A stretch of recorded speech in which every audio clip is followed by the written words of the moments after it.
शून्याची ओळख. इयत्ता पहिली, गणित, प्रकरण 0. मोदकांच्या गोष्टीतून शून्याची संकल्पना समजून घेऊया. समजून घे. आपण एका मुलीची गोष्ट पाहणार आहोत. तिच्याकडे एक ताट आहे ज्यात मोदक आहेत. प्रत्येक वेळी एक मोदक कमी होतो. शेवटी ताटात किती मोदक उरतात? चला पाहूया. प्रत्येक चित्र नीट पहा आणि मोदक मोजा. ताटात मोदक. सुरुवात. ताटात 5 मोदक आहेत. आजोबांनी एक मोदक घेतला. ताटात 4 मोदक उरले. मोदक कमी होत आहेत. आईने एक मोदक घेतला. ताटात 3 मोदक उरले. बाबांनी एक मोदक घेतला. ताटात 2 मोदक उरले. दादाने एक मोदक घेतला. ताटात 1 मोदक उरला. शेवटचा मोदकही गेला. ताटात मोदक उरले नाहीत. ताटात 0 मोदक आहेत.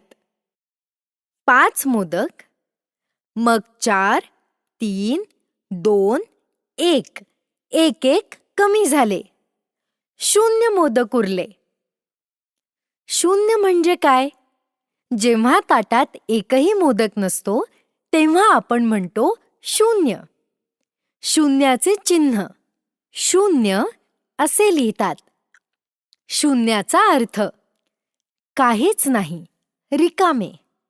उदाहरण: रिकामी वही, रिकामी पिशवी म्हणजेच 0 वस्तू. परिसरातील शून्याची उदाहरणे: रिकामी टोपली, टोपलीत काहीच नाही, 0. रिकामी वाटी, वाटीत काहीच नाही, 0. रिकामा पेन्सिल बॉक्स, पेन्सिल नाही, 0. 0 कसे लिहावे? शून्याला असे लिहितात. गोल आकारात लिहायला सुरुवात करा. वरून सुरू करा आणि गोल फिरवा. वरच्या बाजूने सुरुवात करा. डाव्या बाजूने खाली या. गोल पूर्ण करा. हे आहे 0. आपण शिकलो 5 ते 0 मोदक एक करून कमी झाले. 0 काहीच नाही म्हणजे 0. लिहायला शिकलो.